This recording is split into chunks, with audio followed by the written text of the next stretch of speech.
इधर महाराज धर्मात्मा परीक्षित थोड़ा बड़े हुए, सम्राट बने। परीक्षित का विवाह इरावती के साथ हुआ। बड़े धर्मात्मा राजा थे परीक्षित। परीक्षित के शासन काल में कभी ताला नहीं लगता था। चोर थे ही नहीं तो ताला कहां से लगेगा। अब आजकल चोर भी बड़े विचित्र हो गए। ताला नहीं तोड़ेंगे, पता चलेगा कि टीने ही ऊपर से खिसका लेंगे, जो मिलेगा सो ही मिलेगा, दीवाली तोड़ देंगे। लेकिन धर्मात्मा परीक्षित गाय माता को दुगना नहीं पड़ता था। दुग्ध का पात्र नीचे रख दो, दुग्ध प्रदान करती थी। चोरी नहीं होती थी, व्यभिचार नहीं होता था, अधर्म नहीं होता था। ये परीक्षित का शासन। एक दिन परीक्षित के मन में कौतुक जगा।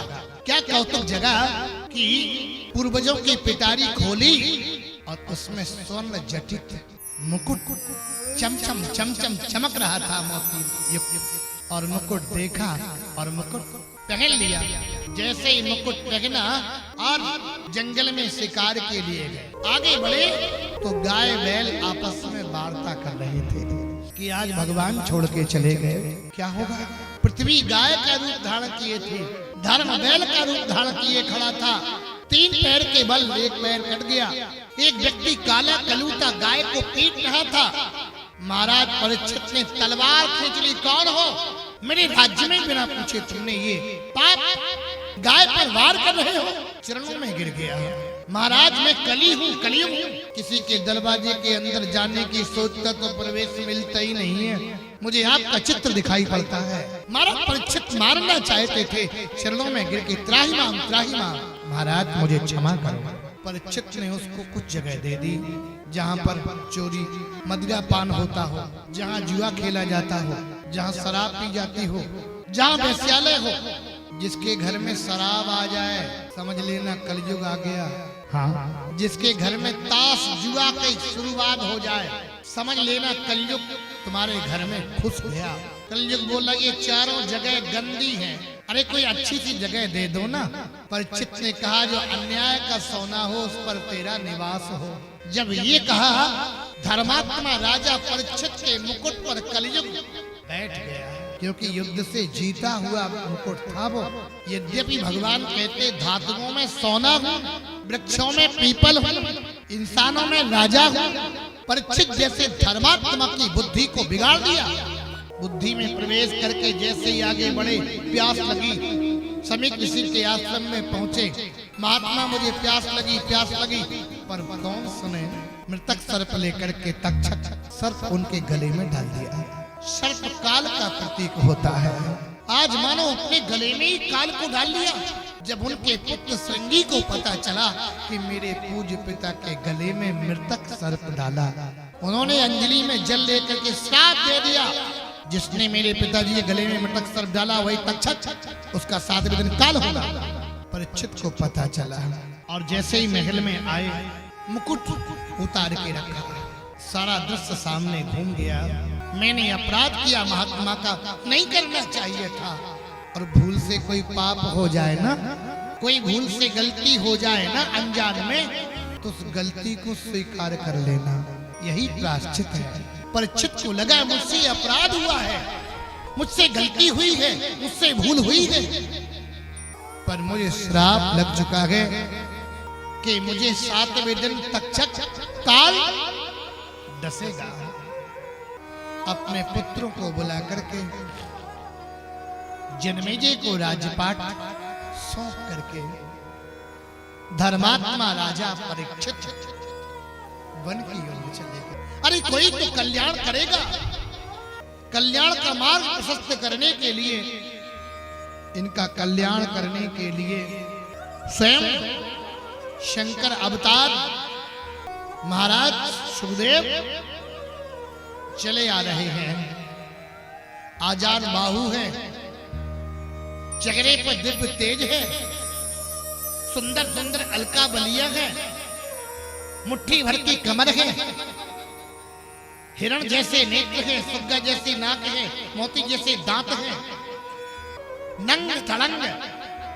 नगर के लोग देखते हैं तो कहते नांगा बाबा आ गया, नांगा बाबा आ गया। कोई धूल फेंकता है, कोई मिट्टी फेंकता है, कोई ढीले फेंकता है। किसी की ओर नहीं देखते हैं, मान और अपमान के चक्कर में नहीं पड़ते हैं। कोई सम्मान करता है तो भी उसकी ओर नहीं देखते हैं, कोई अपमान करता है तब भी उसकी ओर नहीं देखते हैं, क्योंकि मान सम्मान तो शरीर का हो रहा है। ये तो आत्म तत्व में स्थित महात्मा है। जैसे ही पहुंचे तत्र भवत भगवान व्यास पुत्रो दक्षया गामट मानो अनपेक्षा अलक्षलिंगो निजलाभतुष्टो वृतस्य बालैरवधूत भेषा। और ऐसा चौड़ा वक्षस्थल है, नीलमणि जैसा जिनका चेहरा चमकता है, और दो चार लोग जिनके पीछे लगे हुए हैं और सम्मान कर रहे हैं। सुखदेव जी महाराज जैसे ही पहुंचे, बड़े बड़े ऋषि मुनि महात्मा खड़े हो करके इनका सम्मान करते हैं, इनका आदर करते हैं, इनको प्रणाम करते हैं। अपने से श्रेष्ठ को प्रणाम करना चाहिए, आदर देना चाहिए। सुखदेव जी ने कहा, तुम इतने बड़े बड़े आयु वाले हो, तुमने मेरे को प्रणाम किया। महात्माओं ने कहा, हम आयु में बड़े हैं, कोई धन में बड़ा हो, आयु में बड़ा हो, कीर्ति में प्रतिष्ठा में बड़ा हो, लेकिन जो ज्ञान में बड़ा होता है वो सबसे बड़ा माना जाता है। कई बुजुर्गों की बुद्धि बच्चों जैसी होती है, कई बच्चे बुजुर्ग जैसी बातचीत करते हैं, कई लोग बूढ़े तो हो जाते हैं पर उन्हें बोलने का ही ज्ञान नहीं रहता, क्या बोलना क्या नहीं बोलना। कई बच्चे इतनी अच्छी बात करते हैं कि उनके सामने बुजुर्ग भी फैल हो जाते हैं।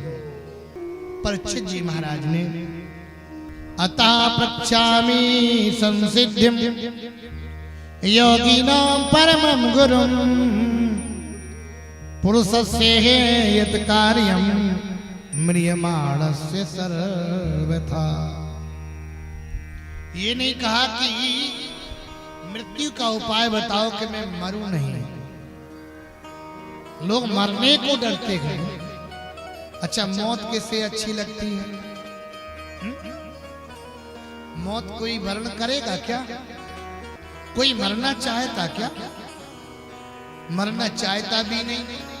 एक बुढ़िया तो मरने के लिए जा रही थी, आए थैला में कले वले पूड़ी उड़ी नमकीन खुरमा खुरमी बांधे थी।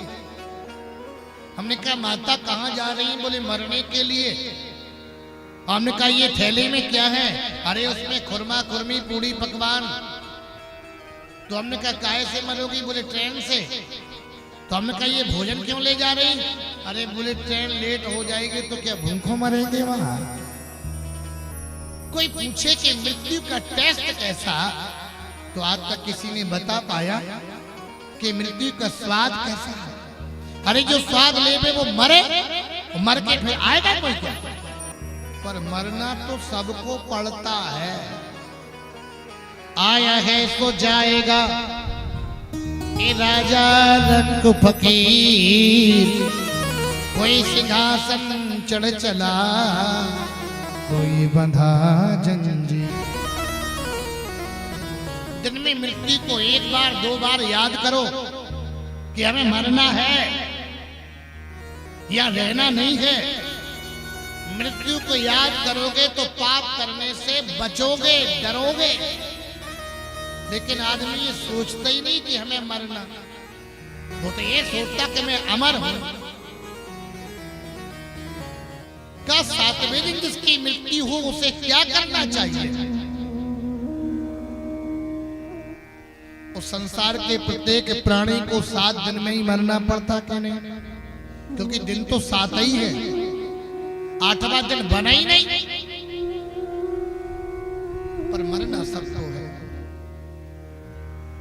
हमारा अगर दिन सुधर गया तो सप्ताह सवर जाएगा, सप्ताह सवर गया तो महीने सवर जाएंगे, महीने सवर गए तो वर्षें सुधर जाएंगी, वर्षें सवर गई तो परलोक सवर जाएगा।